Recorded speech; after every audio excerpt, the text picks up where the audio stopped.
Pirate Radio started as a Rock 40 station that played hard rock and heavy metal music from 1989 to 1992. The mothership has landed. All right.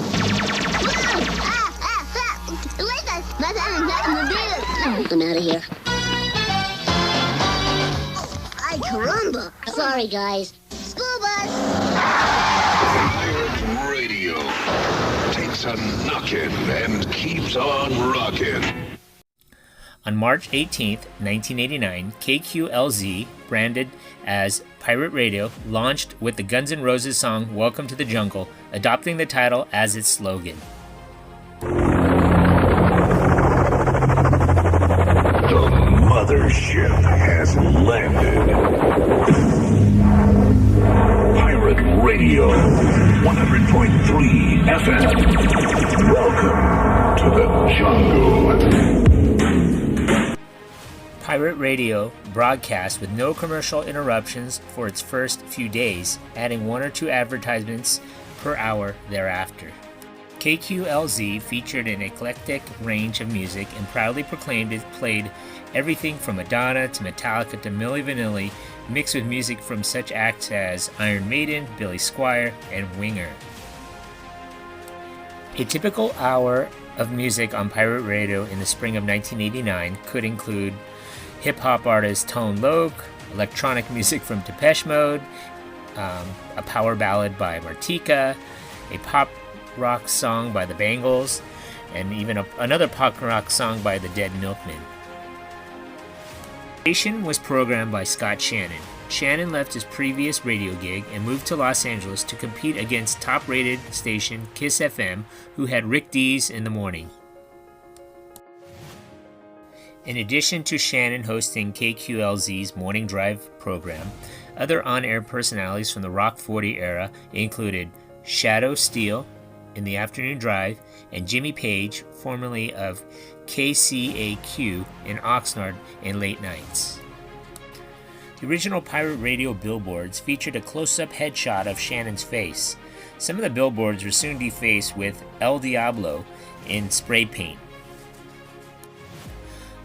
Local news media reported that some members of the area's Hispanic and Latino communities viewed Shannon's picture as a caricature of the devil.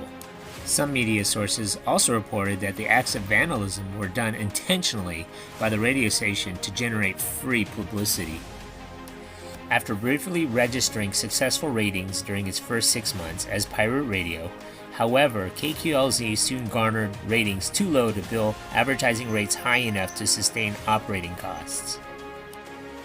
By late 1989, the station focused more on hard rock and heavy metal music, mostly metal in the more pop-oriented glam metal genre, putting it in direct competition with metal station KNAC and album-oriented rock outlet KLOS. In 1990, the station adopted as its mascot the Party Pig, a cartoon pig wearing a trucker hat. By June of 1990, Pirate Radio was tied for number 6. As the station continued its rise in the ratings, it trumpeted success on the air. Later that year, it hit number 3. By 1991, Pirate Radio's ratings dropped into the 2s and as low as 1.7 during its last year. It was suffering from a 1980s hairband image when Los Angeles was experiencing the 90s grunge explosion, thanks to bands like Nirvana, Soundgarden, and even Pearl Jam. On February 13, 1991, Westwood One ended Scott Shannon's morning show after 699 days, dismissed most of the original on-air personalities, and changed formats from Rock 40 to album rock. Early in April 1992, Pirate Radio started playing an advanced copy of Kiss's new single, I Just Wanna, nearly a full month before the debut single from the band's album was due out.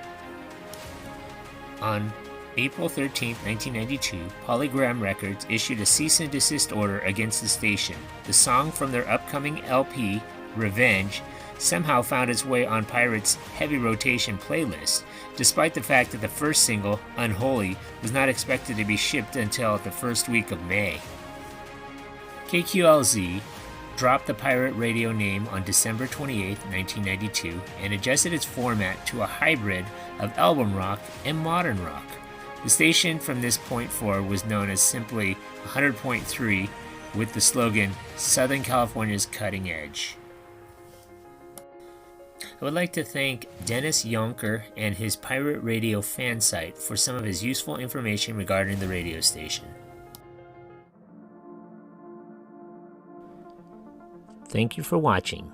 If you like this content, and if you haven't already, hit that subscribe button. Thanks.